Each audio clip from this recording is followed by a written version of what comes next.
write it down. If you have to, you can burn it later. I'm Marley with Pacific Widow Solutions, and I help people who've been widowed solve problems so they can focus on grieving and healing. When I was ready to start healing, I wanted to get going right away. And so I had read some books, and I decided to start journaling. And I gave myself permission to write anything that came into my mind, to not worry about if someone found it later and it made them sad. And part of the reason I did that is that I didn't know that my husband journaled, but I did find a journal of his. And I flipped through it because he tended to use odd things as bookmarks, and occasionally in other books I had found gift cards or money or whatever, and I wanted to make sure that he hadn't done that in this case.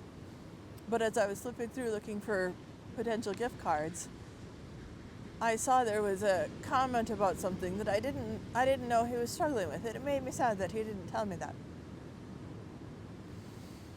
And so I updated my final documents, my will or trust, I forget what the exact document is, but with direction that my journals be burned rather than read,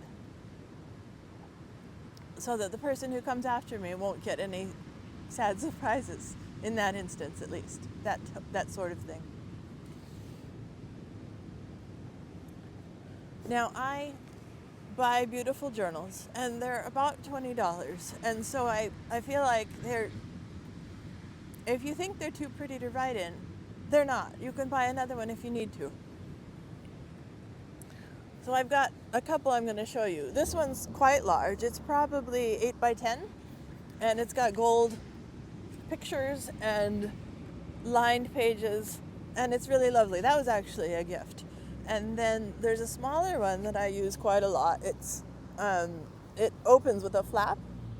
There's other ones that have little clasps and such, and this one also is lined. It's about 5 by 7.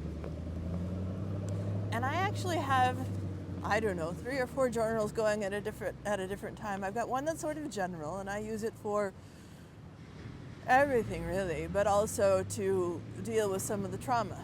And then specific things that are especially difficult, I give a separate journal so I can keep track of things separately. So I've got a journal for work because I was going through some things at work that I wanted to keep track of. And I've got a journal for if I someday end up dating someone. Or, and then I've got a journal for little things I'm thankful for. And each night I try to find 3 little things that I'm thankful for over the course of the day. Nothing big. I don't want to repeat or make it too general. But, you know, this particular beach I found today has rocks behind me, and I think they're so pretty, so that might go in my journal tonight.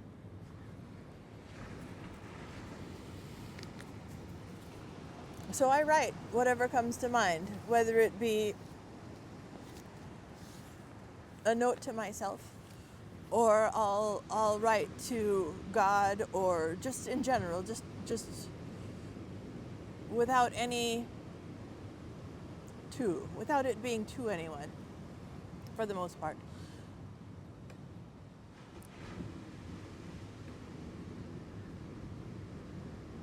And one of the things I really enjoy about it is being able to flip back through and see how far I've come, how I've grown.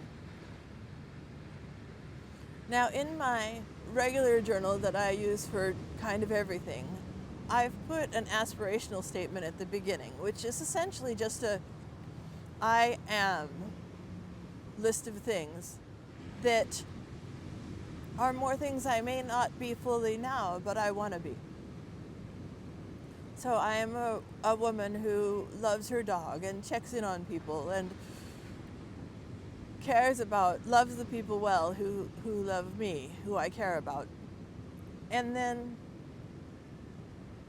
you know, I'm not always perfect, but I give myself tasks that I try to complete every day in order to become more fully that person that I've designated as my future. So, in loving my dog, I want to play with my dog every day. And I, some days he's at boarding, so I can't. But those are the sorts of things.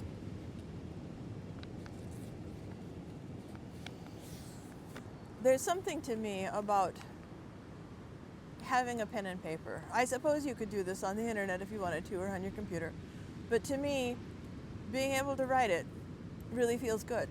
To the point that I value them enough, I take them with me when I travel. And I tend to travel pretty light. I don't like having a checked bag on the airport, but I'll take these with me, even though I have to lug them around, because I find such value in having them.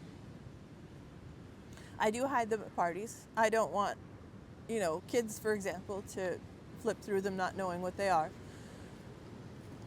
And so I put them, I lock them up. I put them in the safe, and then I don't have to worry about it. Now I'm going to end this episode with a quote from someone who I'm not quite sure how to pronounce their name, but I think it's Ahima Ora. And the quote is, "Resurrect the deep pain within you and give it a place to live that's not in your body. But let it live in art, writing, music. Let it be devoured by building brighter connections. Your body is not a coffin for pain to be buried in.